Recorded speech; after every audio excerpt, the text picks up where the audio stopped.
Okay, hello everyone. Thank you all for being here. I think we're gonna get started. We're about a minute in. People are filtering in.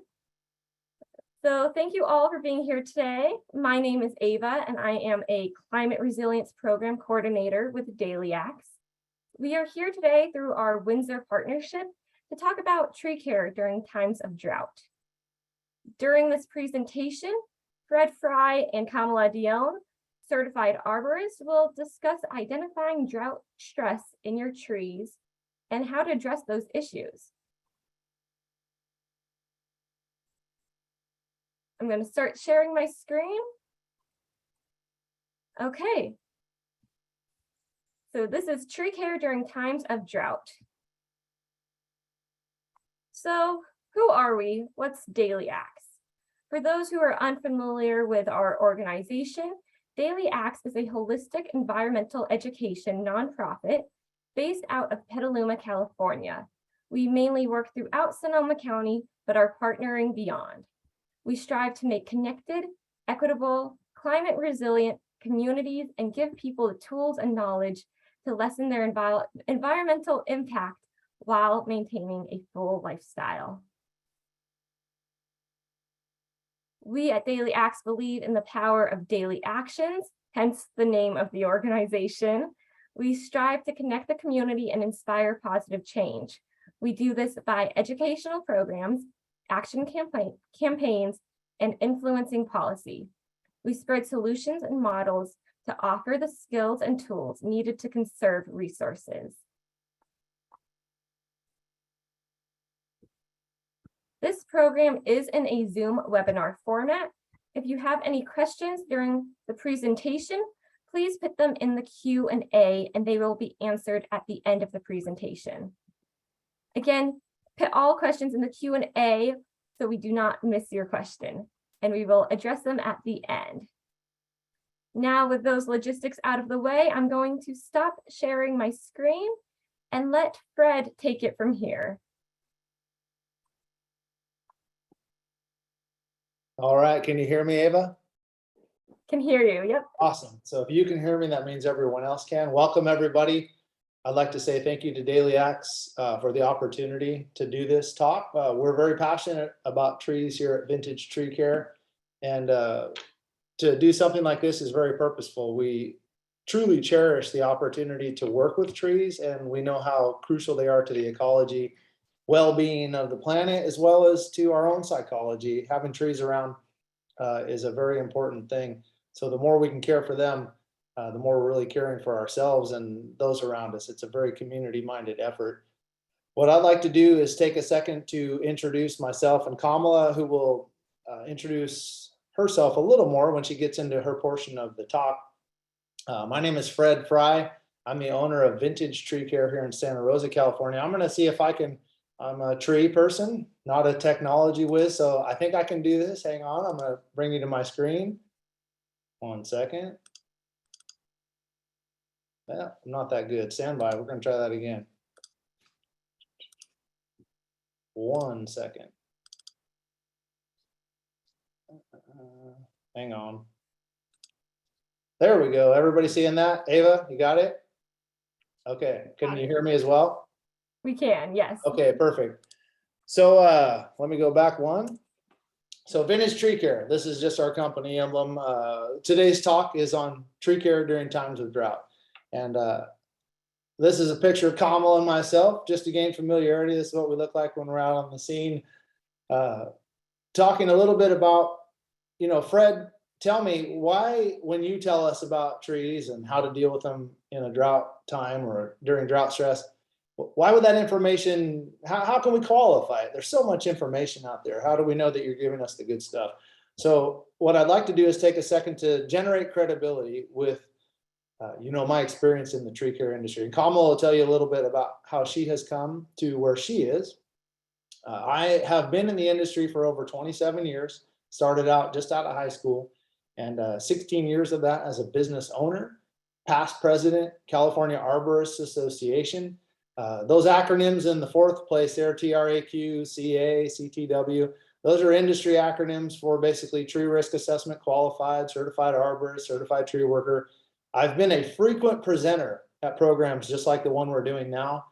We've done a lot of instruction for tree climbing, tree safety, tree care and safety during tree care, tree science, tree biology, tree planting, tree removal, all the things that you can picture that would go on with trees.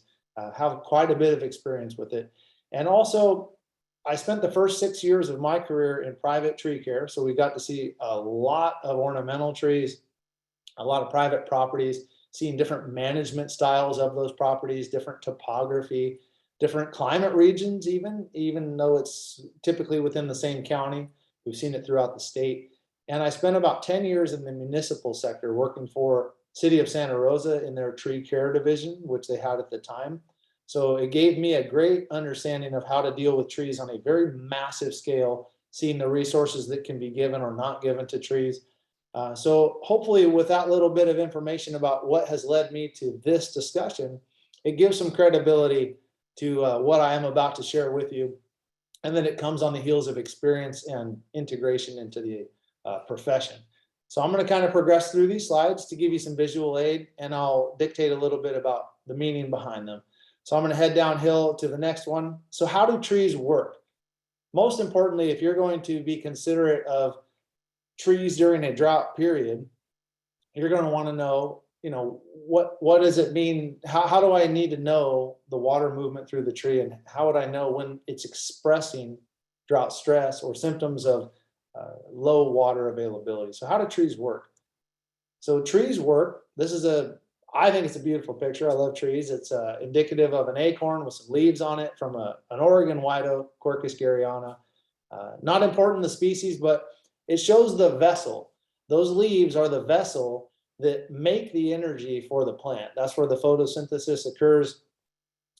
Through that process of photosynthesis, you'll see that the tree is loaded with leaves. The leaves aren't just there to shade us as the good people who live around the trees. They're there to create the function of energy production in the tree.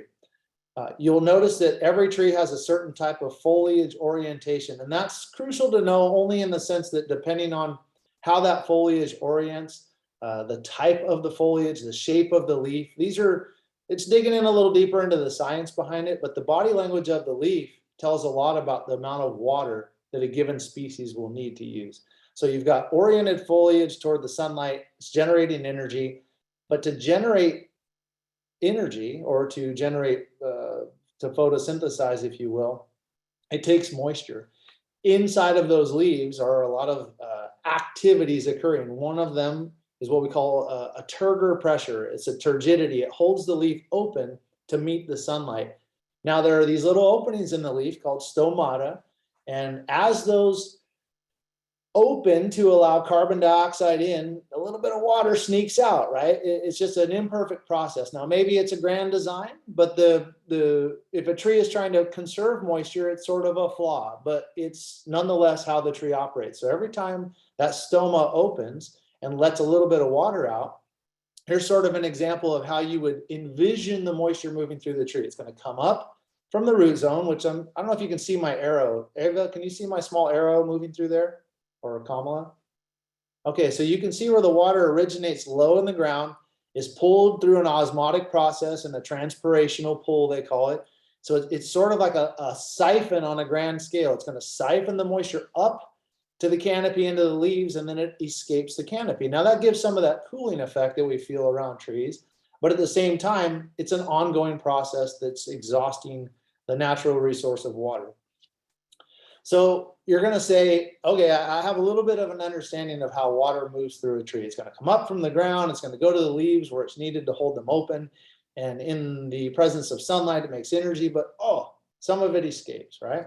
So you're going to see signs and symptoms on a given plant of that water escaping faster than the tree can get it back, right? So let's stop for a second and define what drought stress is, right? Drought stress results when water loss from the plant exceeds the ability of the plant's roots to absorb water, and when the plant's water content is reduced enough to interfere with normal plant processes.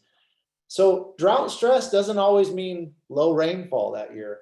It can be as simple as you turned off the water to the lawn in an effort to minimize water usage, but the tree had adjusted to it. So you can have plenty of water in a reservoir, but not enough in your tree. So it's not always associated with how the rainfall is that year. So that's sort of a clarification that it doesn't always rotate around how the year has been weather-wise. So signs and symptoms of drought stress. Here are some things to keep an eye out for. Hopefully this will stimulate some good thought. Know your optimal foliage density and its color. So here's an example of a coast live oak, a California coast live oak. And I don't know if you can see my cursor, but this tree has a pretty dense canopy. You're looking into there and you can hardly see the interior of the tree. You can see out here on the ends, shoot elongation. That means it's got some good vigor. It's got a good green color. It's very dense. That's a very good looking California coast live oak. Here are some other tree examples of what you would call sort of an ideal level of foliage behavior, canopy behavior in a given tree. So on the left here, I was trying to throw you off on this one. This is a red maple, which is sort of a blanket term for these eastern maples that turn a gorgeous red in the fall. So you might see this and go, oh, it's drought stress. No, that's normal for that time of the year. However, you do need to know that that's normal. In the middle, we've got a black locust. That's a normal canopy behavior. Over here on the right, a coastal redwood, same thing, normal canopy behavior. So I'm not thinking irrigation at this point. I'm not thinking mulch. I'm not thinking anything to assist in the moisture level on a tree that looks like these. However, I'm looking a little closer at a red maple in a yard and I see, oh no, look at, it's kind of got this yellowish hue. The leaves aren't really robust green. They're a little bit, oh, you kind of get a yellow appearance from a distance. So you move in closer and you can see this photo to the right. You can see the burning of the margin of these leaves. Now this photo was taken about 2 weeks after that really hot weather we had back in September. So this is the price paid by excessive heat. Now I know how these trees are irrigated and they're adequately irrigated in my opinion. So there are times when you can't prevent the damage. So this alone doesn't mean water stressed. It means that the species just couldn't pump water fast enough to the leaves for the heat being developed. So this symptom wouldn't trigger a high level of worry for me, but it would nonetheless tell me that the conditions in this environment may not be suitable to this species. Now here's a little bit more of an extreme example of what you might see and qualify as drought stress.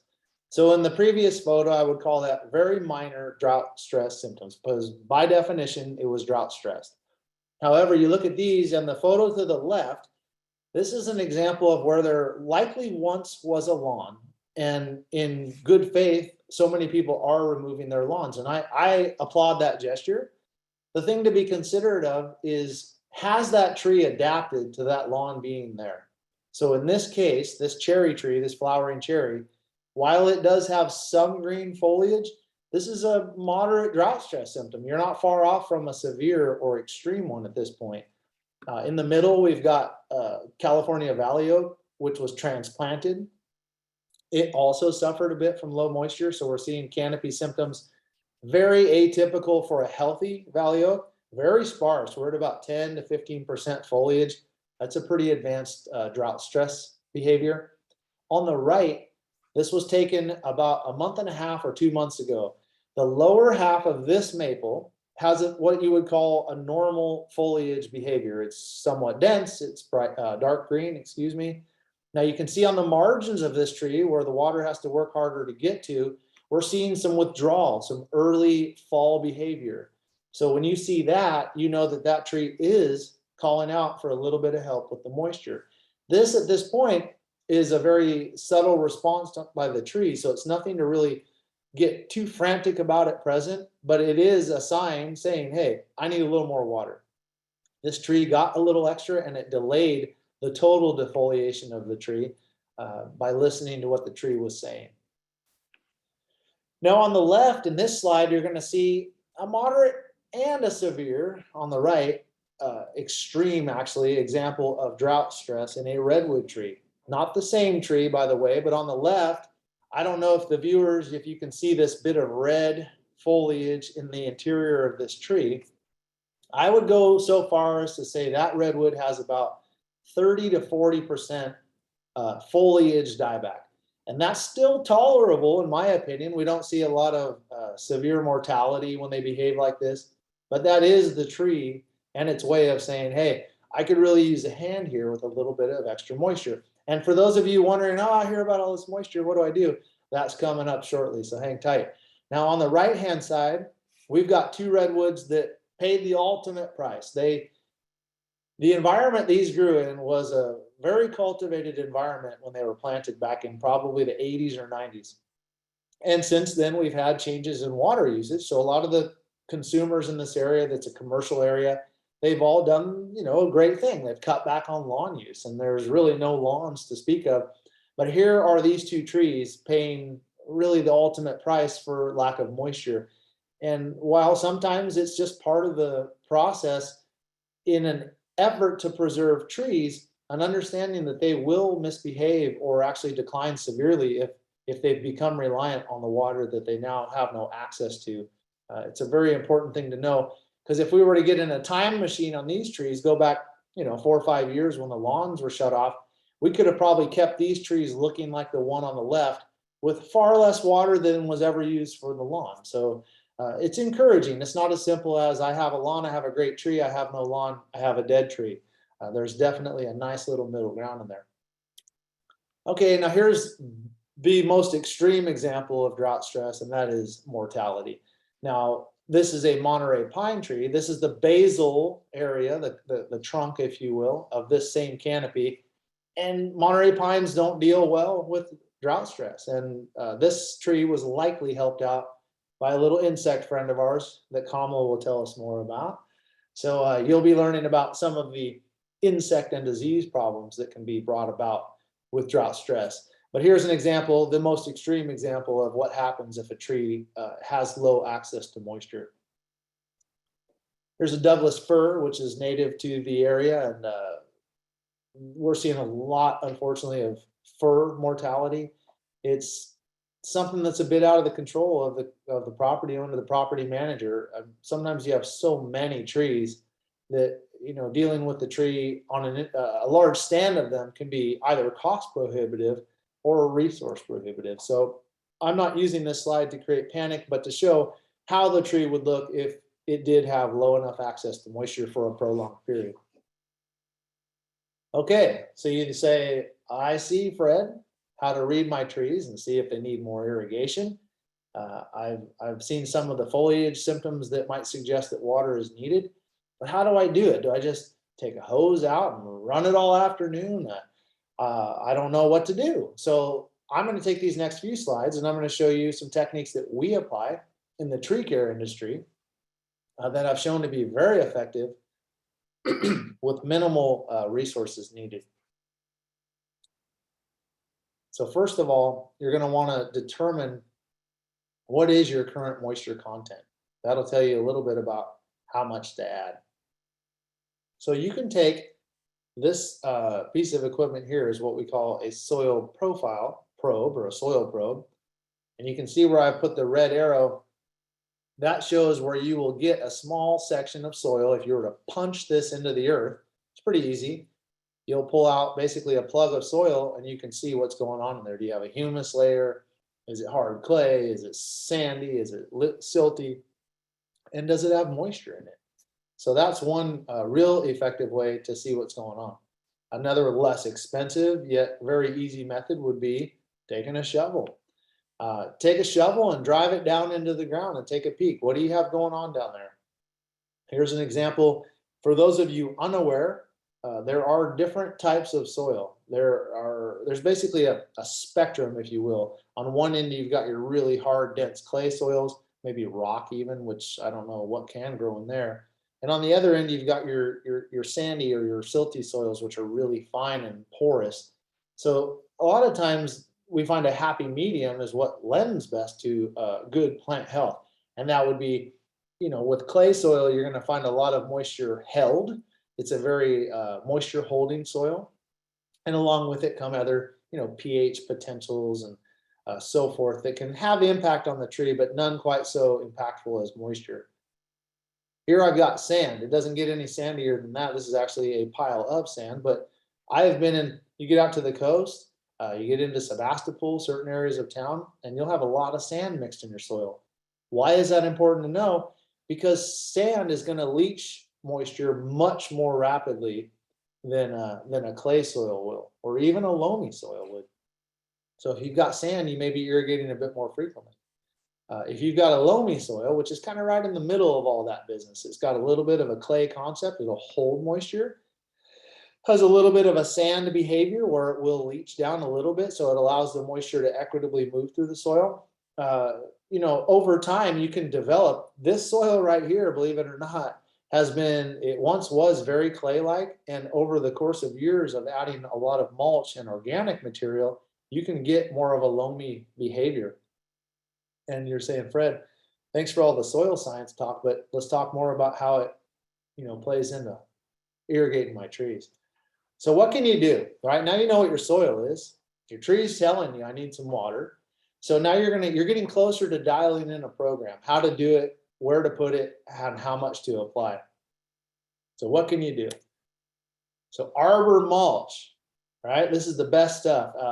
Let me see how much time I'm taking here too, so I don't lose you, Kamala. And I think we're doing good. I'm still holding foot tight. Okay, so on the top screen here, you can see a pile of mulched tree material. Tree services generate this stuff all the time. Get on the phone to a local tree service. They'd almost be willing to give it to you for free, right? It's a constant commodity. Now, what I've done here is given an example of how mulch can be applied beneath existing trees on the left and on the right.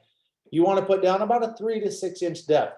You don't want to stack it right against the trunk of the tree. Moisture retention against the root collar or against the trunk of the tree can be very problematic for root diseases.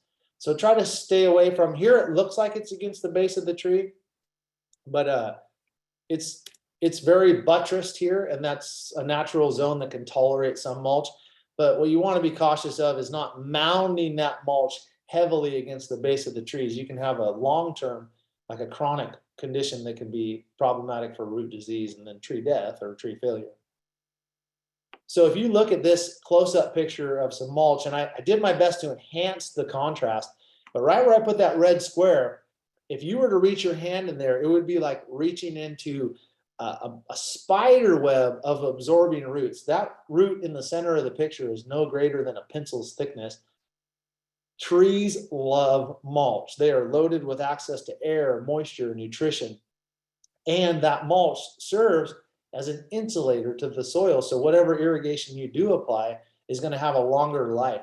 So not only are you giving the tree a long-term, slow release organic fertilizer, you're giving it a place to hide that moisture to stay around for a lot longer. The sunlight won't cook it out of the soil. And also you're minimizing weed competition. Weed competition is another way to just perk moisture out of the soil as those weeds transpire. All plants transpire, like we had talked about with the trees, where they pull the moisture up, they inefficiently let some of it out. It's just the nature of it. So all plants photosynthesize, ergo they transpire, they lose a certain amount of moisture. Having the weeds minimized is going to give more moisture availability to your trees. So what I've done here on certain trees is I have a nice little drip emitter that focuses the moisture in a small region, but it's going to be a very small region. Alternatively, I use a soaker type. You can see my finger here for contrast. This is maybe a 1/4 inch in diameter, and it's got a little emitter here where the cursor is. And you can buy different flow rates and different emitter arrangements, but in essence, you're going to very slowly and quietly send moisture down into the soil rather than, in contrast, using like a sprinkler where it would broadcast into the air and be subject to evapotranspiration or evaporation, where you get a lot of moisture that just wicks away with the atmosphere. So drip irrigation or those emitters, soakers like this, are by far the most effective vessel to give moisture to your trees. And you're saying, Fred, well, I still don't know how much to give my tree. It's not as simple as, you have clay soil, you give this much, because maybe in clay soil, while it retains moisture, let's say that you've got a tree that uses very little water. Okay, problem solved with a little bit of irrigation. Let's say you're in a sandy soil and you've got a tree that loves water. Now you've got to irrigate. So it's really a custom tailored plan where you have to drive your shovel into the ground every week or two and do a soil profile check. Where is the moisture? Is it right where you left it? Is it sneaking away and getting lower? If so, add a little. If you drive in a spade or that soil probe and you pull out moist soil, you're probably good for the time being. And because transpiration flows with the weather, so if you have a very windy day, a warm day, a warm windy day that is long, more transpiration, ergo more water use. So on the days like we've been having here this last week or two that are in like the mid 70s, the days are getting shorter, the sun doesn't even come out until 10 or 11, you've got a low water need. I've taken the irrigation on some of my trees and I've almost dropped it down by 80% these last couple of weeks. Whereas if we hit a 90-degree week with a little bit of breeze, I'm going to step it back up to the top because I've seen what my trees will do and how they behave. It's hard to overwater a tree, pretty easy to underwater one. So be cautious, mind whatever moisture you have available. Every entity, City of Hillsburg, I know, City of Petaluma, Town of Windsor, there are restrictions on how much water you can and can't use. The thing that I'm starting to find endearing, however, is that a lot of these governing bodies over the moisture or the water availability do see the value in preserving these trees. They're not just these beautiful things to look at and to exist next to, but they also store carbon. I mean, there's a lot of data that shows how trees impact climate and climate change and environmental well-being, water cleanliness, air cleanliness. It's not just something to be looked over. So if we can spare some water for the trees too and keep them around, and then just hope that we get these better rain years and we don't have to substitute so much of our saved water, that would be the dream. So please do see the purpose in caring for these trees. So here's sort of a concept that I'll leave off with that's a little bit theoretic, right? It's theory based, that when you work on a tree, so let's say in these two slides or these two photos, we've got an example of us moving through some trees, doing some weight management pruning. Now that's to hold the limbs together, run a higher likelihood of tree retention. Now, by removing some limbs, not only are you benefiting the tree, now this is very subjective, so don't run out and cut your tree because I've said this, but when it's applicable to remove mass from a tree, you're inherently, if you're removing live mass, you're removing mass that has leaves. Then you're going to be, by some measure, deferring some of that transpirational need. Now, there's a lot of talk about, if you prune a tree, is it stressful? It requires stored energy. I'm not going into that so much as just the direct correlation between foliage loss, energy, and water reservation or preservation, if you will. It's food for thought. So if you've got a tree that needs pruning anyhow, you might be helping it off to ask. Now it will ask for less moisture is what I meant to say. And I think, let me just double check, but I think that brings me to a conclusion on where I was looking to travel in the time that I'm talking. And here's actually a slide that I would like, this will be my good transition slide, where I'm going to say, if you need professional assistance, right? And this can piggyback what Kamala is about to tell you. And I can come back to this slide if you want to see it more, but you want to, if you're going to gain professional assistance, hey, I've seen some signs in my tree that I think are worrisome, but I don't know how to qualify them. You want to go into the industry and you want to get somebody who meets these minimum qualifications that are at the bottom of the screen. So the ISA, which is a very, very well-known professional tree care organization, it's called the International Society of Arboriculture. You want to get an ISA certified arborist. That's a minimum qualification. That means they have a certain level of understanding about trees, tree health, tree risk, and how it could correlate to water availability. You could utilize a registered consulting arborist, an RCA we call it, from the American Society of Consulting Arborists, a very well respected organization. So feel free to grab yourself a registered consultant. They'll likely have the same qualifications. Usually they are certified arborists also. You can go for an ISA, so we're going back to the International Society of Arboriculture, a board certified master arborist, and they cover even a greater breadth of tree related concerns, but they'll have a good basis for risk surrounding drought stress. And I've heard good things about the UC Master Gardener program, that they may have some good information or at least a little bit of a resource direction for you. So any one of these four would really send you in the right direction. But yeah, be careful what you see on the internet. I've not done a lot of research on irrigation and drought stress.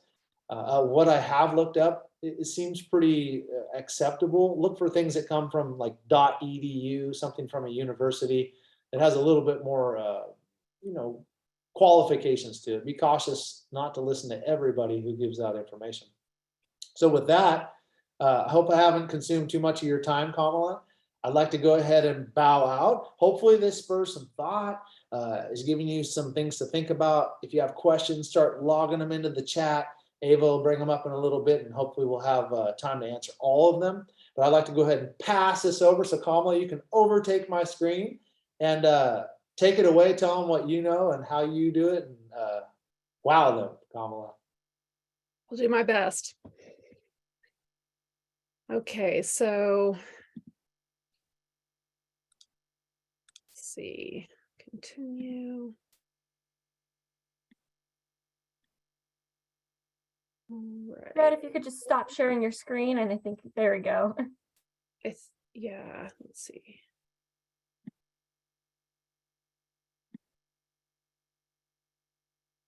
Okay. So is that showing up for everyone? Great. Well, thank you, Fred. That was excellent information to start us off.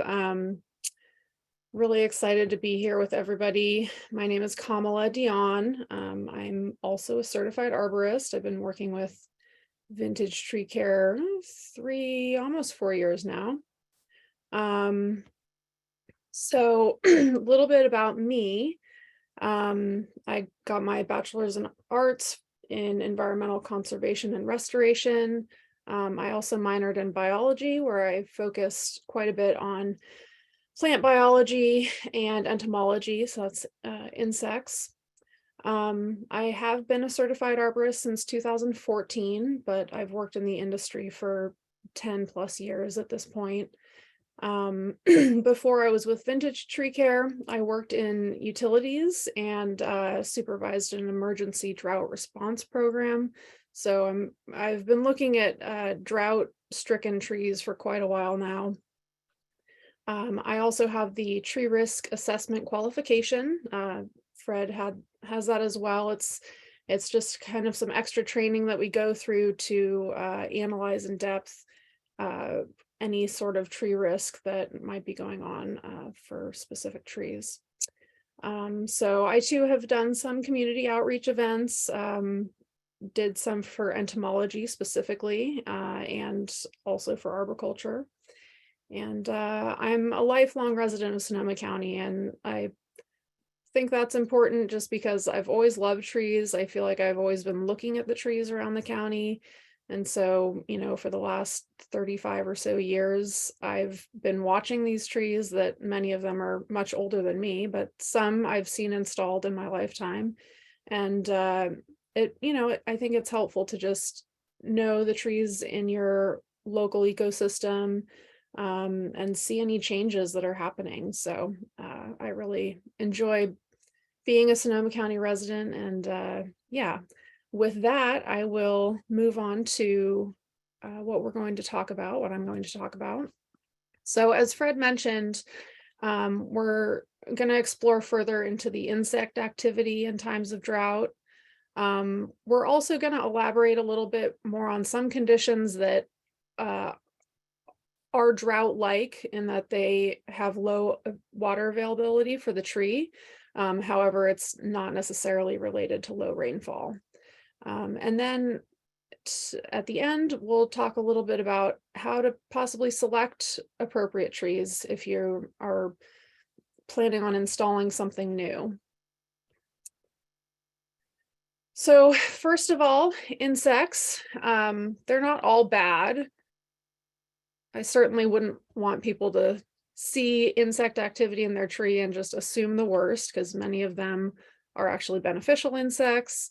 Some of them have just a neutral relationship. Think about maybe a beehive in a tree. The bees are using the tree as a home, but they're not really taking or giving anything back to the tree. So, this is in contrast to insects that are going to be getting into the tree, taking something from it, and that can lead to, you know, some problems or even catastrophic problems. So I'm not going to focus too much on these first 3 bullet points, but I am going to touch more on the moderate to high nuisance insects, and worse, the ones with significant damage on the trees and sometimes mortality.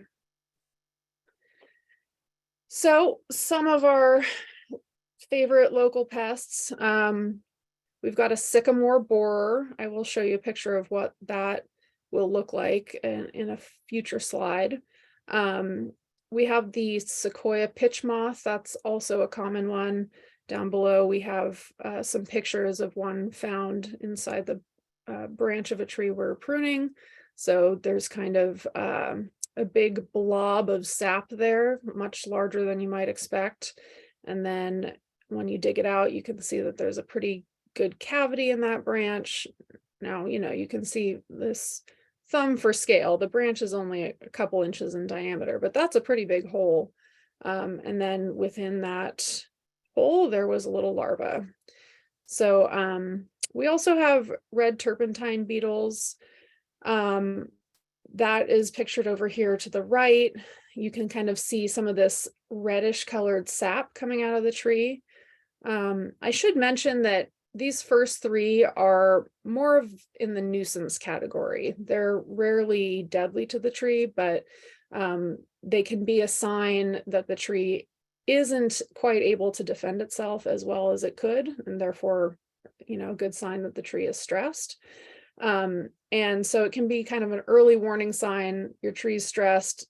Other worse pests, especially bark beetles, could move in, and that could be much worse. So paying attention to the kind of lighter weight pests is important to prevent the worst ones from getting in there. So signs of insect activity, you may not always see insects. They're often very subtle. So Frass, that is the material that is produced when the insect bores into the tree bark. So it's a mix of sawdust and droppings from the insect. Excess pitch or sap that you saw with the turpentine beetle, that's kind of a combination of the beetle trying to get in and then the tree extruding it and trying to get it back out. There is excessive limb dieback and dead leaves. We'll see some examples of that.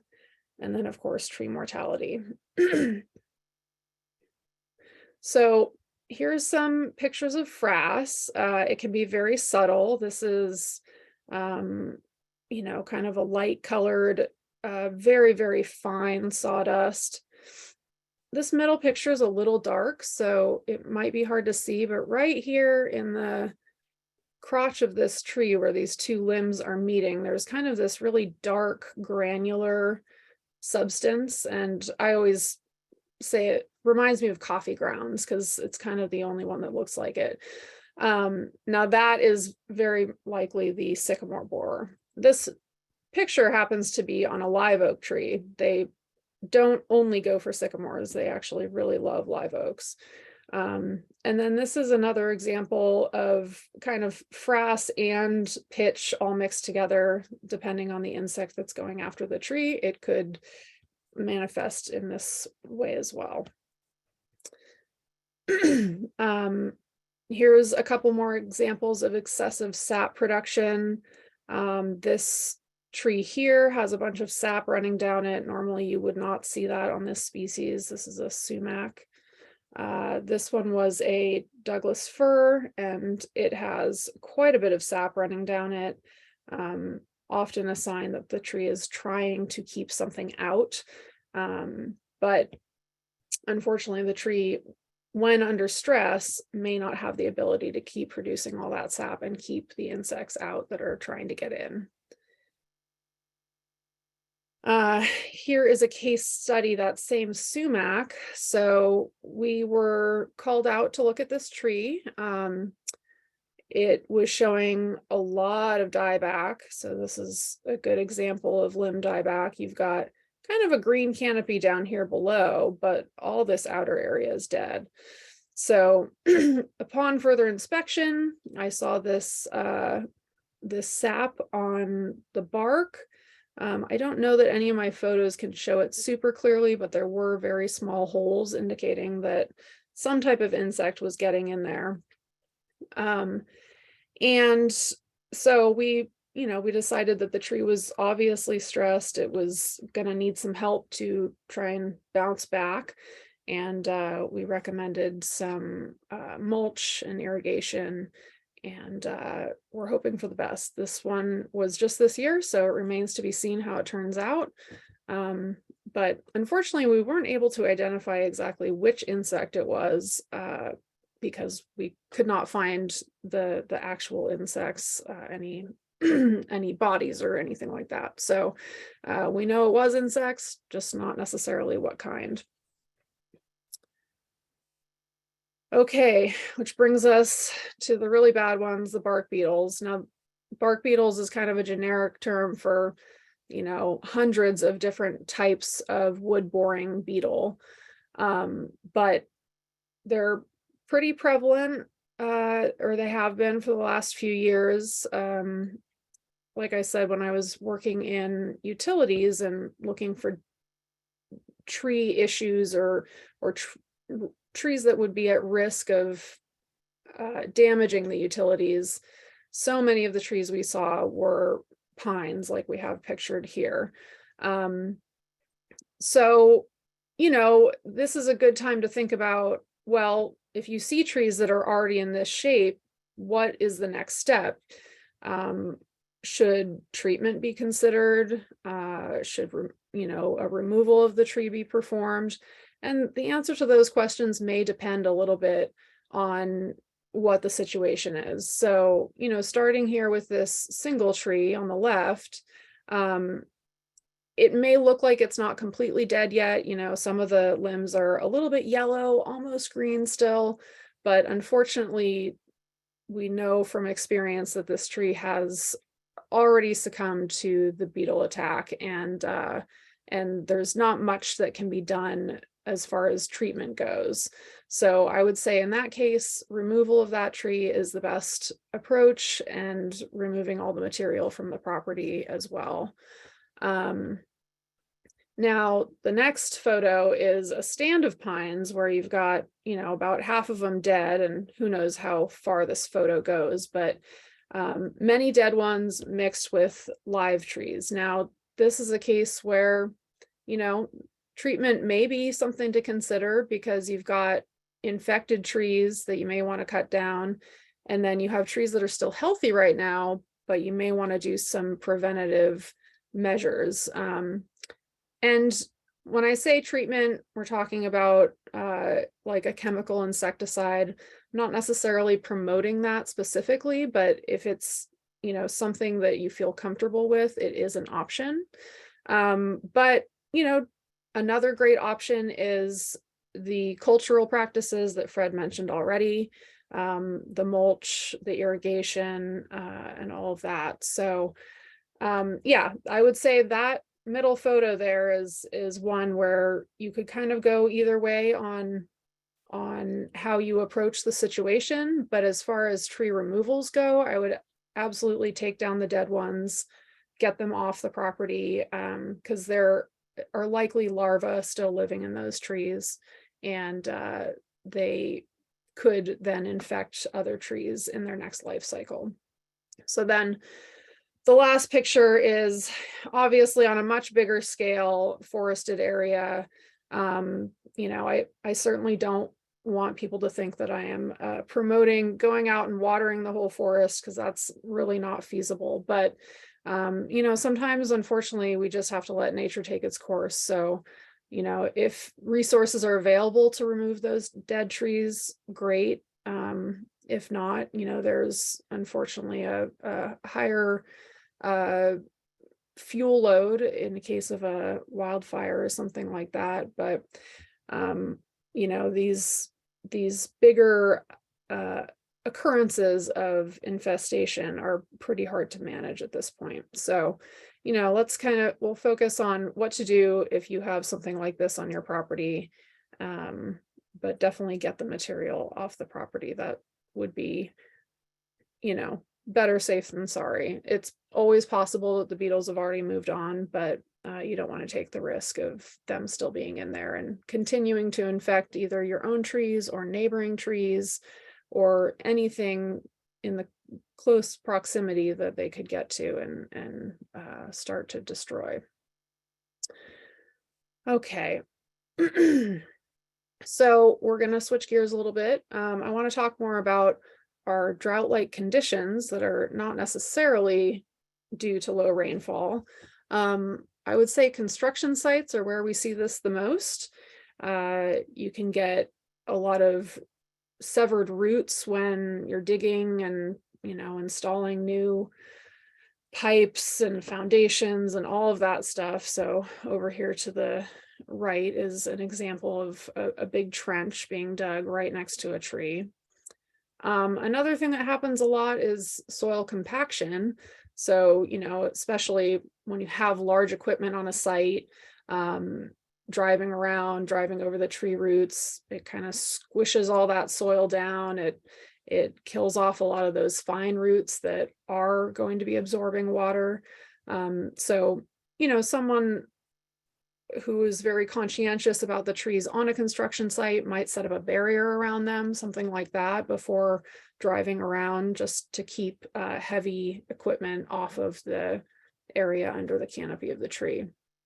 But that can definitely be a condition that would lead to less water availability for the tree. Something Fred touched on already was landscape changes. Sometimes that can be, shutting off your lawn water or maybe even re-landscaping. But, I'll show you some examples of where that might come into play and cause your tree to feel drought stress. And then slope and soil quality is the last one. There are conditions where your soil is just not going to hold water very well. Fred used the example of the sandy soil. The water drains out very quickly. So, you can have a tree that's in sandy soil that is almost chronically drought stressed because that soil just can't hold enough moisture. So first on that list was severed roots and compaction. I've got a couple examples here of a construction site.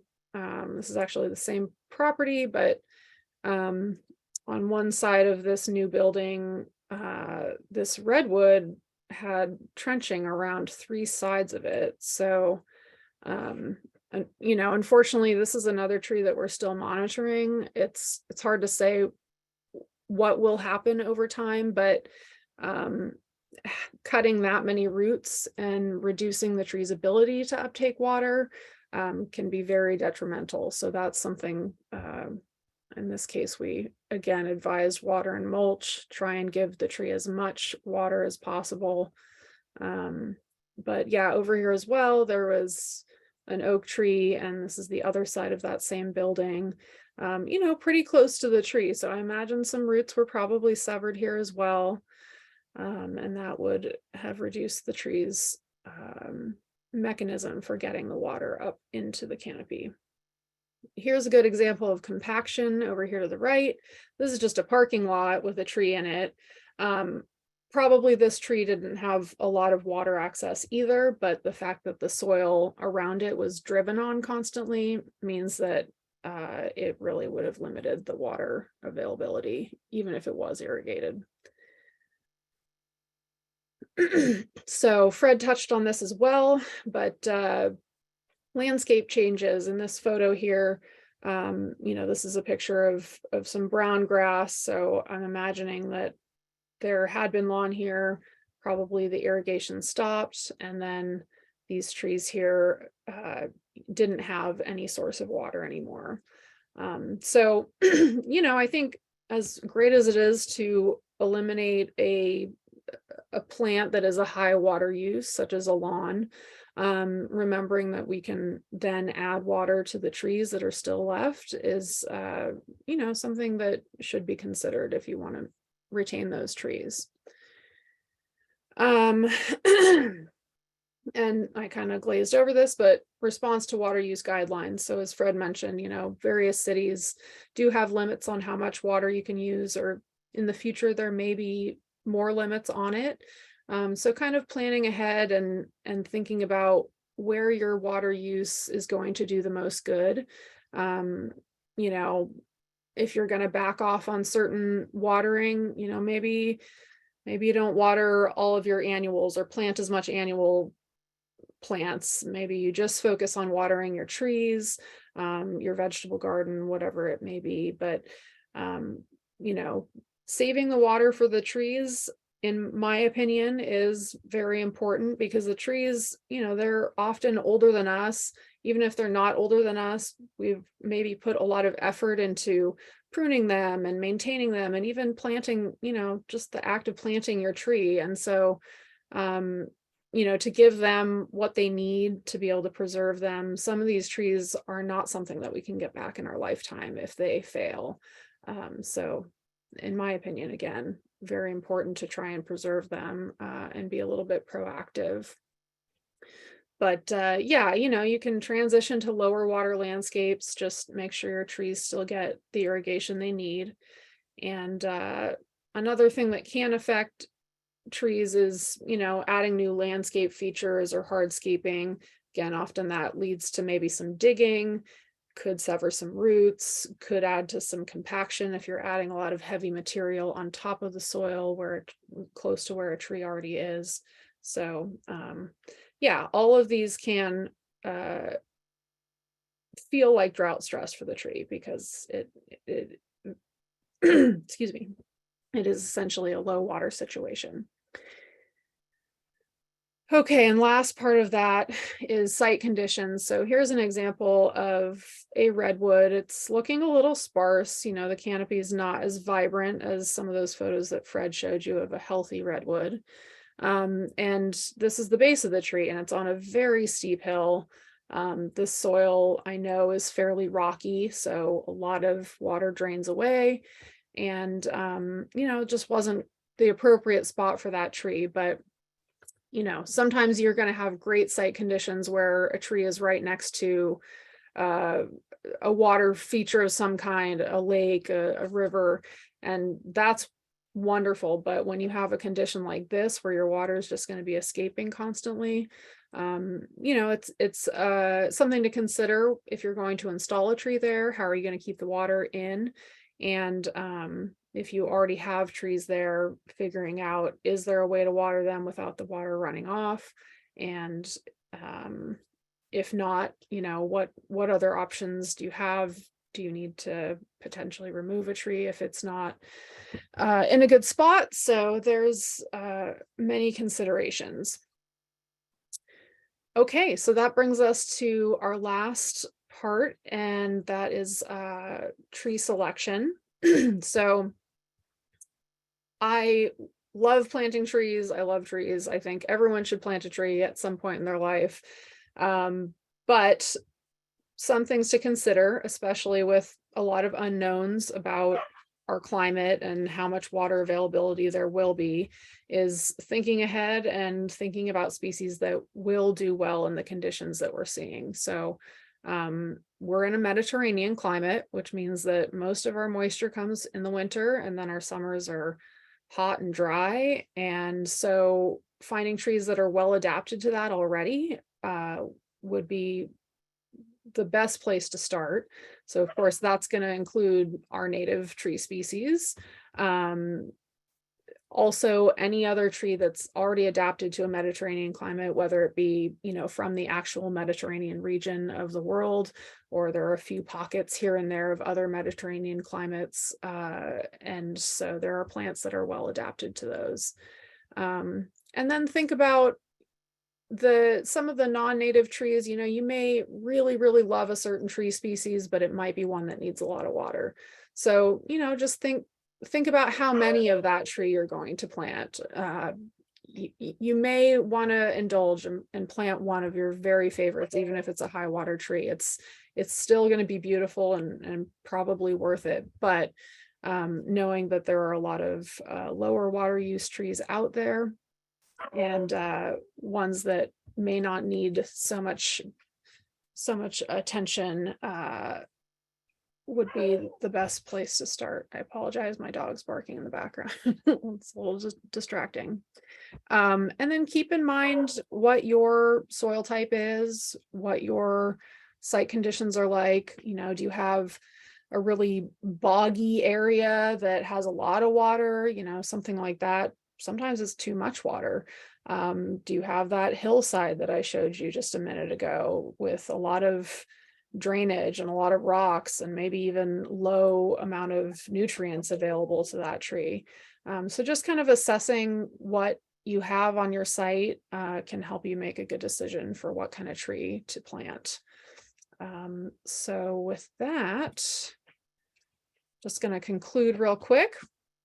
Pests and diseases have a much higher likelihood to affect drought stress trees than healthy trees that have all the water they want. In general, insects don't really like to go after healthy trees because healthy trees have the ability to fight them off. They have, you know, they produce toxic substances that the pests don't like. They have the sap that they can force them out. So the pests are going to go for the stress trees first.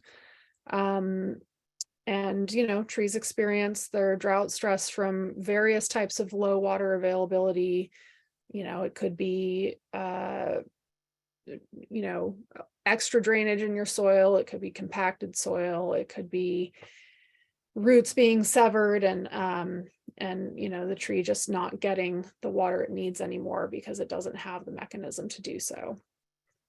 So then we've got our mitigation and treatment options for pests. Fred mentioned this, pruning to remove affected parts of the tree. So either pruning away the portions that maybe have some obvious insect activity, or just pruning in general to kind of relieve a bit of the mass of the tree, make the tree have less material that it needs to support with the water that it has.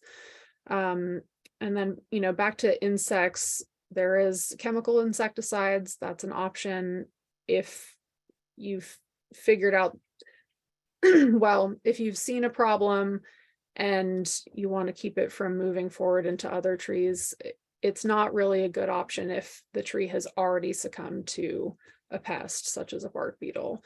There's also integrated pest management. That's, you know, using other beneficial insects and other environmental measures to try and discourage pests. And then the cultural practices that we talked about. So the irrigation and the mulch and just monitoring your trees so that you know what's happening, you know what your soil moisture is. You can see signs of stress before they get so bad that you're really fighting hard to try and get your tree in better shape. And then again, if you're installing trees, look for ones that are better adapted to low water, better adapted to kind of this on and off drought that we naturally have here in California. And think ahead in those terms about what that tree is going to need long term. So that is all I've got for you. I'm going to turn it back over to Fred and let him conclude a little bit. All right, thank you, Kamala. Can you hear me, by the way? Yes. All right, So so I'm gonna stop sharing and see if I can go ahead. start sharing. So bear with me, everybody. I'm heading in. Stand by. It's a mess right now, but it'll show up. There we go.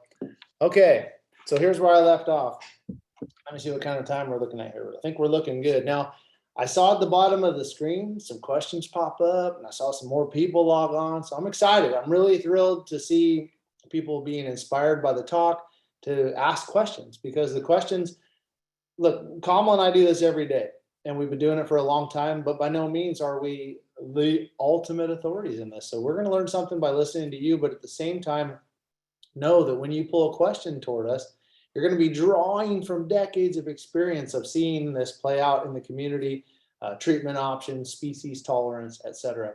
So Kamala, very good talk, by the way. I actually, as a student of your talking, I learned a lot, and I really thank you. I was impressed, and I wanted to say thank you from me to you. Thank you. So a couple things that you brought up that I wanted to elaborate on, and some things that I brought up, and as I ruminated a bit, I'd like to clarify them because it may even answer some questions that are sitting out there. Nonetheless, it's good information, in my opinion. Like I like to say, all information from me is good information, but my wife doesn't believe that. So I like to say that integrated pest management, Kamala touched on it in her conclusive slide. Now, Kamala, tell me if I'm wrong, but we don't see a lot of beneficial pests that can combat bark beetles. Now, so in case that is a question that comes up, like, hey, why don't we fight bark beetles with beneficial insects? I haven't seen that. And Kamala, have you? I have not. I think as great as integrated pest management is, if they had found a beneficial insect to combat it, they would have told us by now. So I agree. And I mean, there are some birds that will eat some of the adults that go around. It's not a lost cause, but a lot of the integrated pest management we speak of is more for foliar damaging insects, things like that. So don't be discouraged that it's not an option, but it really, when it comes to bark beetle injury, which is one of the more lethal forms of insect damage, really cultural conditions are your number one. Look at a tree as having sort of its own Maslow's hierarchy of needs, right? So if it's got all these certain things in play, it can really fight the elements. It can fight root disease. It can fight insect disease much more adeptly than when it's fighting for the simple staple of moisture. So coming back to irrigation, I got to thinking, I was looking, I put these neat little Post-it pads here, so I'm kind of looking down and up. So when I talked about irrigating a tree, I take for granted that I leave a lot of steps out because in my mind, I know what I'm talking about, and I just highlight a few things. One thing that I've witnessed over the years of doing this, there are a lot of misconceptions about trees. Not everybody possesses them, but you'd be surprised how many what I might call outdated understanding of trees still exist in the world, and we're trying to bust those myths, right? Myth number one about trees and tree root development, that there is a mirrored image of that tree beneath the ground. It's just as massive as the tree is, and that's where you need to water. I need to water for 30 feet under the tree. Not the case. Now you're going to have your anomalous root behavior, but they find that the majority of rooting occurs in the upper 18 to 24 inches of soil. And you're going to have roots, they found roots 12 to 15 feet down in these. And when they're saying roots, they're talking, something that qualifies as a tree root. But most of your absorbing roots for your sake of irrigation is going to be in that upper 2 feet of soil. So when you say, hey, I've got this little soil probe and it goes down 24 inches, but what about all the other roots? That's all you really need to be looking at. So if you can get down 12, 14, 18 inches, you're going to see the part of the soil that you need to know about. And you're going to say, well, okay, I know my soil type. I see the tree conditions, it needs water. Where do I apply it? Right at the bottom of the tree, in one spot, in two spots, over where the faucet is, or over where the tree is? Where do I do it? Okay, so let me also help to create some rules of thumb, guidelines, if you will. We've got two types of trees, really, and hang in there. I'm going to bring you through some visual aid here in a second that I think bring this to a neat little conclusion before we do the Q&A session. So you've got X-current trees and D-current trees. It's really two halves of how you define the tree form. So an X-current tree would be your traditional conifer, if you will, your redwood tree, your pine tree, your fir tree, your spruce tree. It is uber tall, and in relationship, it's relatively narrow, right? And you're going to have your anomalous ones. So don't say, hey, Fred, I've seen a redwood tree super, super wide. Yes. However, let's just say on average, a redwood tree will get 150 feet tall, but it may only be 60 feet in canopy spread. So that's a different relationship. And then you've got what we would call a decurrent tree, like your majestic oak. Go out to the junior college campus there in Santa Rosa, and you'll find some sentinel oaks that they could be 100 feet in width of canopy and only 60 feet in height. So how do you measure? Because geez, Fred, everybody tells me to water within what we call the drip line. So if you look at the edge of the canopy of a tree, regardless of if it's an X current or a D current, the edge of that canopy, if you were to, drop a plumb bob on either side and hit the ground, we call that the drip line. So from the drip line to the trunk of the tree is where almost all absorption is occurring, right? For rule of thumb sake. Now you're going to say, well, wait a second, Fred, are you telling me that on a redwood tree that's 150 feet tall, but only 40 feet wide because it's growing in this forest stand, that's the only area that the roots are? That seems kind of weird. Okay, so now I'm going to add a layer, and it's a rule of thumb. They say that rooting on an X current tree can extend approximately 2/3 to 3/4 the height. So let's say simple math, it's 100 feet in height. You would expect rooting 60 to 75 feet away from that tree. So you wouldn't be going wrong to irrigate that far away. Now, the further away you get, typically there are fewer roots. Now on a D current tree, we're talking about those big oaks, broad spread trees. If you're irrigating beneath the drip line, you're pretty good. You don't need to go any further. You don't even hardly need to go all the way to the drip line. Now you say, well, geez, I'll put a sprinkler in the yard, Fred, and I'll let that son of a gun go around in circles. And the nice thing is the tree trunk's right there to catch that water and push it right down into the ground. Okay, now I'm going to have to tell you one added element. Tree trunks are adapted to the atmosphere. They don't like humidity. They don't like water. They don't like repetitive moisture. You're going to see a higher worry over root rots, trunk rots, potentially mortality, tree failure. So the tree trunk on almost any species, that's a no-fly zone. So I want to say, depending on the diameter of the tree, I'm trying to think of a good rule of thumb for you. It might be, let's say that you just, like on a massive tree that's 4 feet in diameter, I'm going to go 3 or 4 feet away from the trunk itself and keep that free of irrigation, really. I don't want to rehydrate that core area where the massive structural roots exist. So try to come a little bit away from your tree, but if your tree is only 2 or 3 inches in diameter, you only need to go out about 1 foot. And again, it goes back to the adage that you're going to have a hard time overwatering your tree. If you keep moisture away from the core area of the trunk, by at least a couple feet, more on a larger tree, and you try to hit a depth of 18 to 24 inches and go out to approximately that drip line or that formula I gave you on an X current tree of, 2/3 the height of the tree, you're going to be catching most of the root zone. And you don't have to water every part of it. Some of you are going to have trees that are in the corner of your yard, and you don't get to touch the other 2/3 of the root zone because they're in neighboring yards. And you can't impose on your neighbor to irrigate, right? So you may be limited to where you get to put the moisture, or maybe there's hardscape in the way. It's not a perfect process, but with the right level of diligence and a little bit of added moisture, maybe you buy a little bit of partnership from your neighbor. Hey neighbor, we're sharing this beautiful canopy. How about, can we run some irrigation over there too? You never know. So mulch irrigation, that gives you some ideas of the distance from the tree and the depth. And the depth is going to be determined by the soil quality, right? If the soil's super clay, it may only need water every 3rd or 4th week. If it's a little bit on the sandy end of the spectrum, it may be once a week, twice a week when it's hot. And certain trees may need 10 gallons a week. Some may need 100. It just depends on the size of the tree. But don't be freaked out by the number of gallons.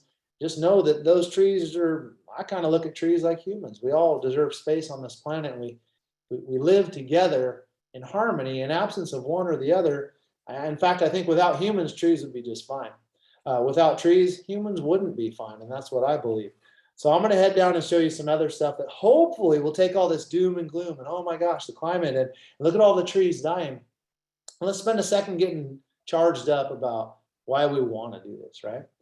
So the conclusion that I failed to show you earlier, but I touched on verbally was, understand the water movement through the trees, identify the need for increased moisture through signs and symptoms, know your soil type, establish a delivery method for added moisture, right? Is it drip? Is it emitter? Is it immense? Is it small? Is it temporary? Is it permanent? And when in doubt, get some professional assistance from those resources that I offered earlier. ISA certified arborist. And I think Ava is going to keep this thing on YouTube or access on the website. So don't worry if you missed part of the earlier portions of the presentation, they're going to be sitting there static for you. Okay, so remember, here's the part where I get fired up about trees. And if you're not fired up by seeing these slides, hopefully you get a little bit of inspiration, because trees aren't just these big woody structures with leaves that get in our way and clog our pools and get in the gutters and create shade for our solar and impede views and all that stuff. They're these important coexisting biological structures that make life beautiful. And I'll tell you what, cut down your trees and you'll see how depressed it starts getting. Trees play part of our psychology. So they're not just for people, right? Look at this. Like, you're up trimming a tree and you see this little bit of duff poking out of an old wound and you think, good God, what is this mess? You look inside and here's 3 or 4 baby squirrels taking a snooze, right? And it kind of inspires you. You think, I'm pruning this tree not only so it doesn't fall on this guy's house, but this is a recurring point of regeneration for the squirrels. Now, some people like squirrels, some don't. Ultimately, this is another living creature that benefits from these trees being preserved. We've got these little nests, these eggs, and these birds, and holy smokes, were there a ton of them in this eucalyptus. But that's an example of, without trees, we don't have life. And who knows what these birds do? Maybe they eat an insect that suppresses another thing that creates a biological habitat that we get to thrive in. So let's not sell them short just because they squawk and then drop things on our car after we washed it. They're part of the important ecology that trees make up, giving me more drive to talk about keeping these trees healthy. Look at this. Even on what you might call like a micro scale, this is my thumbnail. Those are 2 hummingbirds that were recently hatched in that nest. You would drive right by this if you didn't know it was there. And there you are, an example of this beautiful life occurring around us. And it's all because the tree exists. And look at, they're protected under that little leaf. When it rains, it probably protects them. So when you're keeping that tree watered, you're saving the planet, you're reducing greenhouse emissions, you're storing carbon, and you're providing habitat for these creatures that make our lives happy. This is why we like trees, right? I like this slide. To me, this says, like, it's got the aesthetic architecture that's pleasing to the human eye. It's got this color and this depth and this foliage. And it's just so many things about what trees mean to us as people and me as an arborist. And I want you to leave on a fired up, charged up, positive note that we can do this. We're going to make a difference by spreading the word about how to care for our trees. We're going to do it by getting more information. The beautiful thing about the internet, I don't like how much information's out there. Not all of it's good, but it's accessible. We can all learn stuff. We can share ideas. We can put together organizations like Daily Acts and really invigorate the environment, invigorate the society to take part in things that are life-changing. And hopefully we delay or turn around this whole climate concept that's kind of getting out of control for us as humans. So hang in there, everybody. I hope you got something good out of this talk. I'm about to hit the stop share button, Ava, and let you kind of jump in and do your thing. But I'm eager to answer some questions. So with that, I'm going to hit the stop share. I'm going to go radio silent. And Ava, you tell us what you want to do. Great. That was amazing. Thank you. So inspirational and a lot of tangible advice of how we can take care of our trees. So thank you. Let's dive into Q&A because seems like there's quite a few, and I love how engaged the audience is. So the first question is, I have a prolific orange tree that is 20 feet tall and has not been watered at least since I have been in the house since 2018. Same with the Japanese maple. How do I keep these healthy? Kamala, you want in? Yeah, well, I mean, I guess my first question is, are these trees showing signs that they are stressed? Because if they're not, they might be tapped into a water source that is keeping them happy anyway. If they are showing those signs of stress, I'd say water and mulch. It's it's a really great thing to do. But yeah, check out your soil, see if you've got moisture in there already. Yeah, when in doubt, ask a professional. Yeah, I want to add to that one, Kamala, just quickly. The internet, beautiful place. If you know your species of orange or whatever tree it is, your Japanese maple, go look for some stock photos of what you would expect one to look like this time of the year. Compare it to your tree. Are you seeing anything that's so contrasted that you're concerned? Then take it to the next level, like Kamala said, maybe add or take away water. But see what it should look like, and that'll tell you if it looks like it shouldn't. All right. Great. Thank you. Next question. is from Gloria, and it says, how do you mulch when trying to keep fire safe? Can you use pebbles instead of tree chips? Good question. You want me to jump in on this one, Kamala? Yeah, go for it. Yeah, why don't you piggyback it if you hear me going off course or not giving enough info? So by definition, putting down rock or stone is considered a type of mulch, right? It's a rock mulch, I guess they'd call it. So it's not arbor mulch. Let me see. So we do a lot of work with people with just that concern. So what we try to look at is, how is the property laid out? We're not fire experts, but we do have a very vague understanding that, topography is going to play into fire movement. If those chips were to ignite, are they immediately adjacent to something else that could then ignite? Are they a fuel ladder or a fuel chain? So let's say that you're in a property that's, say, simple math, it's an acre. Your house is right in the middle and you have this huge buffer of no trees. The trees are distal on the property. So if you put a little mulch island around each tree, it gives that tree a benefit. And if it has no way to really sneak over, and if it were to ignite, light something else on fire, I'd say you're still running a higher risk of tree health benefit loss by leaving the mulch out. So if you said, look, my personality, I just can't do it. I can't have like a wood mulch. Okay, so maybe get some sort of a semi-permeable fabric that'll help to be weed suppressant. And then put your, you don't want to put your rocks too thick. Now, rocks, the beauty in it is they do breathe. They allow moisture to pass through. You don't want a real deep level of them. You want to keep air exchange with the soil good. You want to keep moisture penetration good. But you could put stone over it. It's not going to have the same organic benefits, but it will, to a degree, likely keep that soil insulated. Now, you're going to have a heck of a time digging through there to pierce the soil to do a soil check. But just the same, there's nothing wrong with rock. I would say I would vote for rock in place of nothing, only because it'll be weed suppressive and it will insulate the soil slightly. But I'll always go for arbor mulch whenever it can be applied. Good. I would also add that as far as fire safety goes, I know there is concern over putting a flammable material down on the ground in residential areas. However, wood on the ground, even dry wood, is a lot safer than standing dead wood. So if you have a tree that dies from lack of moisture, that standing tree is then a much more significant fuel ladder than the dead chips or the dry chips on the ground. So I would say, I'm less concerned about mulch and more concerned about large standing dead trees when it comes to fire safety. Like it. Great. Thank you for those answers. So we have another question that says, my neighbor wants to cut back a coast live oak that's on our property next to the fence line. How much is safe to cut back and still keep the tree healthy? I want to be a good neighbor, but I really want to preserve the health of the tree. It's probably 200 years old. Okay, well, Kamala, you mind if I jump in ahead of you and then you do the same thing on this one? Go for it. Yeah. Okay, so I'll preface this answer with, I don't want to take it too far off the drought talk in case there are some questions really pertinent to the subject.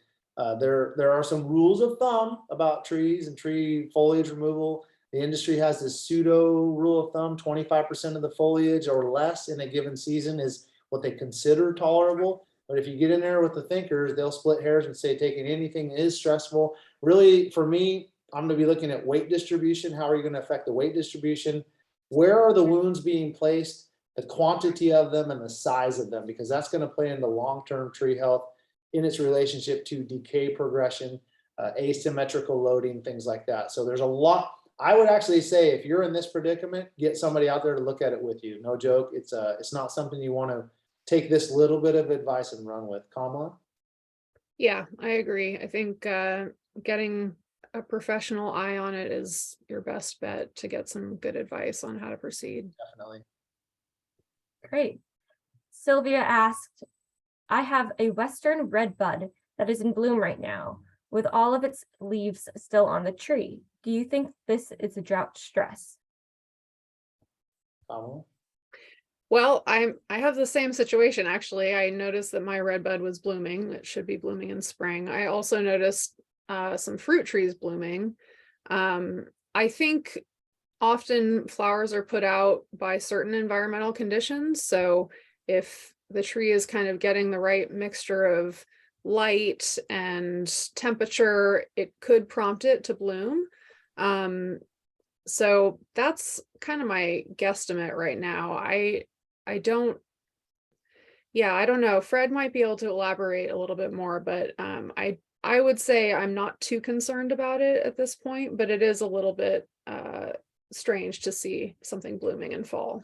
Yeah, I would not, I can't think of any correlation between drought stress and flowering. That would be not likely. It is some environmental contributor, whether it be heat or all those reproductive processes are affected by length of day, heat, cold, and the transition where it kind of fools it into a pseudo dormancy and then it wakes it back up. So I don't think it's drought stress related, but it is kind of weird and unsettling, but it happens even in the best of years. Great. Back to mulching. It says, are the fallen oak leaves under my massive evergreen oak tree enough mulch? I'll take that one, Fred. You want me to get it? Go for Okay, it. so well, it depends. I mean, there's no real rule of thumb on how much mulch you should have under the tree. We like that 3 to 6 inch layer depth.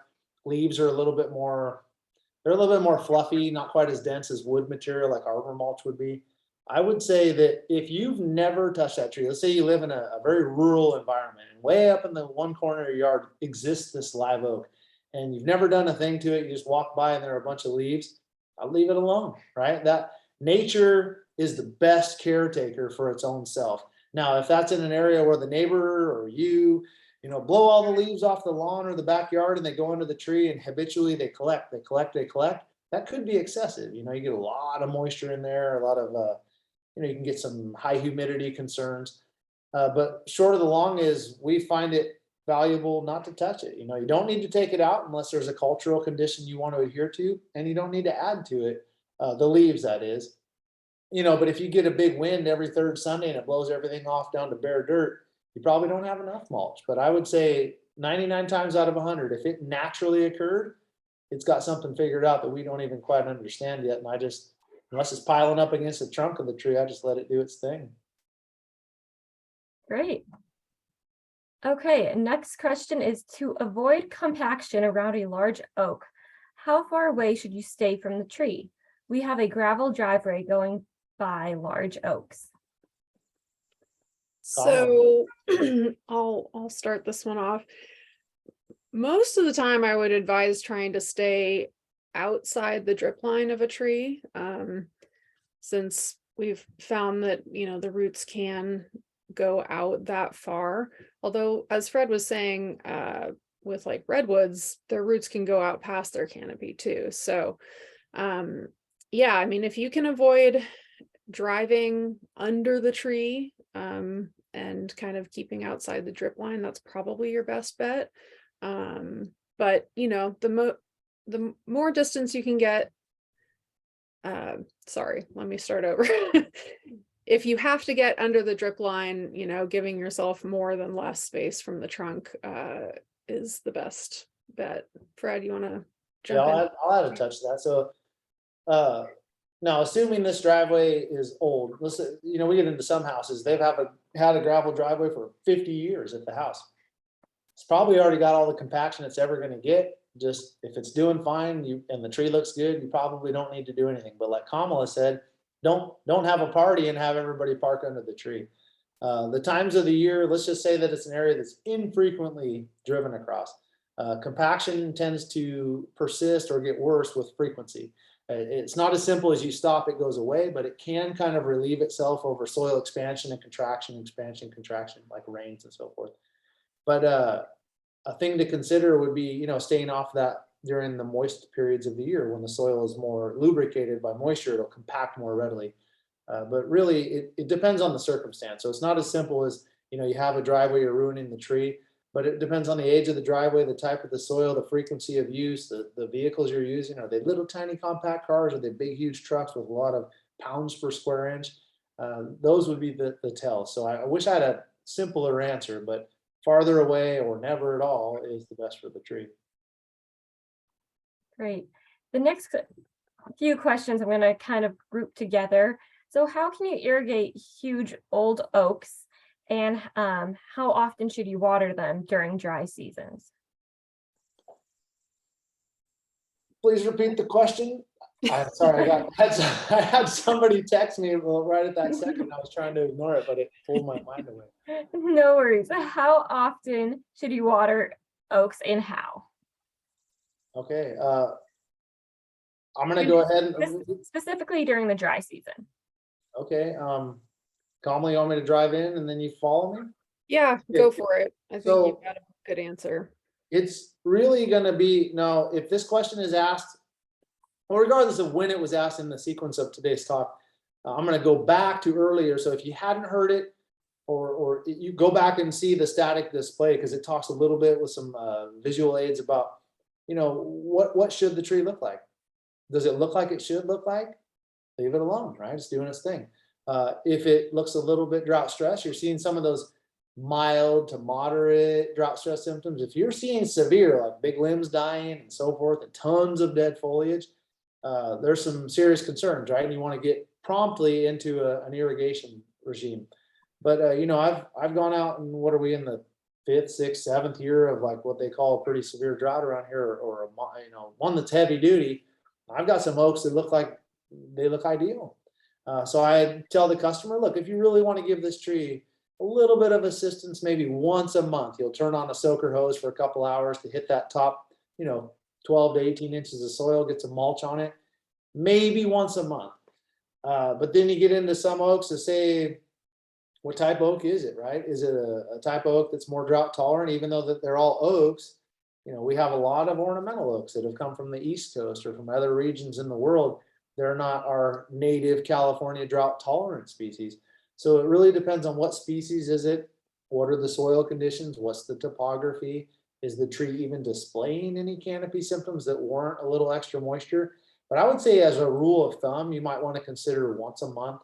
On a super hot month, like let's say July, August, maybe part of September, when the days are pinnacle long, high heat, high length of day, you can do it every second or third week during those really hot periods for a couple of hours. But I would say I'm going to usually let the tree behavior indicate when I want to get in there and get moving on irrigation. But I wouldn't over irrigate them. I wouldn't run it daily, and I wouldn't, sprinkler them every day for 15 or 20 minutes. You're going to elevate your risk for root rots and things like that, at least with our native oaks. Good comment? Great. Yeah, I think you covered it. All right. And there's a comment here that I think is great, and it's from Maura, and she said, rather than completely shutting off your lawn sprinkler system to conserve water, consider changing the schedule of the valve. So using a timer system is really very helpful, and then you don't have to overwater and worry about that root rot. It looks like we maybe have time for one more question. So the next and final question is going to be from Colleen, and she says, what do you suggest for elm beetle? Big, large tree, an important part of the property. Do we need to remove leaves from the ground?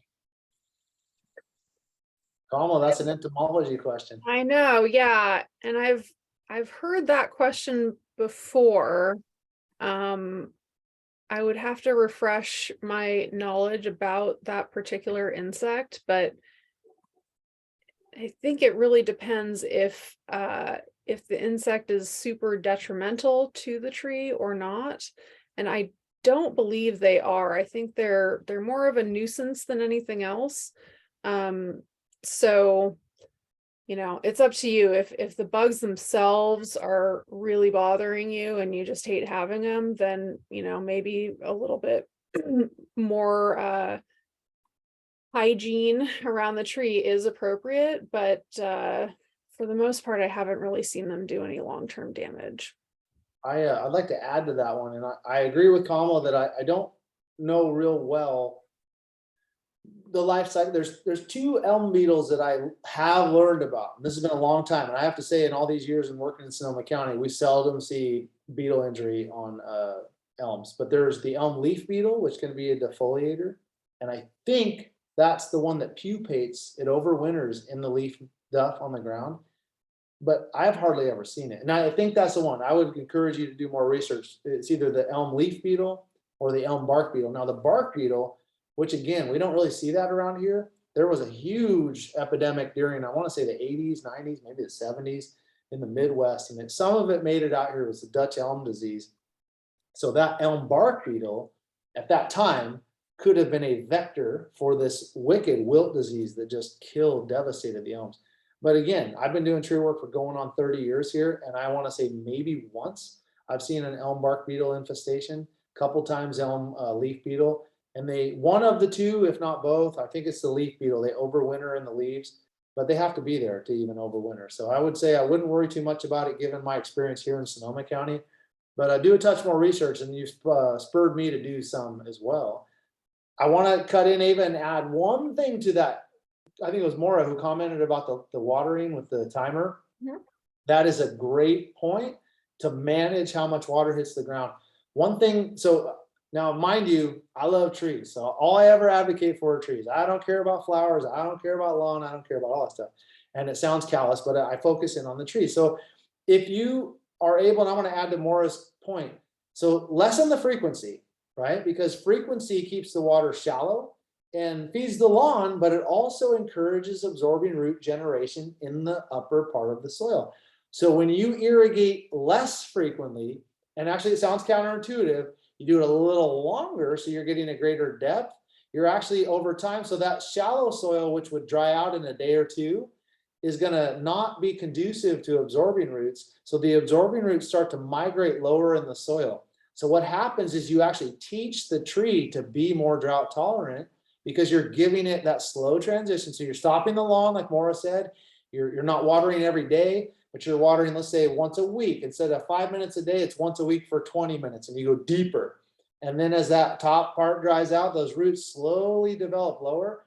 And then after a year or two, you may have a tree that's now drought tolerant and it's adapted to this less frequent, lower water volume because it's down where the water can be conserved. Sound good? Great, good to know. Yeah, training the roots. I think that's Yeah. good to know. So thank you both for the presentation. I'm going to share my screen just for the little conclusion.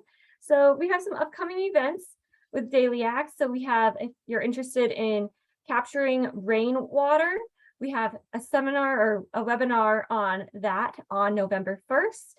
And we also have it in Spanish on the 8th. And you can sign up on dailyacts.org/upcoming events. We also have, for Windsor residents only, applications where we will come and install a rain garden with you, and we will select one location and then 2 for a landscape transformation for a native garden. We will put the application links in a follow-up email. This is Windsor residents only, but it's a great opportunity and to learn about rain gardens and native transformations. So we'll send that out, and a special thank you to our sponsors. And if you have any other questions, feel free to email me. And again, big thanks to Vintage Tree Care, Kamala and Fred. They did so amazing, and I feel like I learned so much. Seeing that it's just 4 minutes, about 5 minutes past 7, I think we're going to wrap this up though. So thank you all, and thanks for being an engaged audience. Thank you, Eva. Thanks, Ava. Yeah, this was really fun. We appreciate being here. Great to have you guys. So Have a great evening. All take right, care. take care.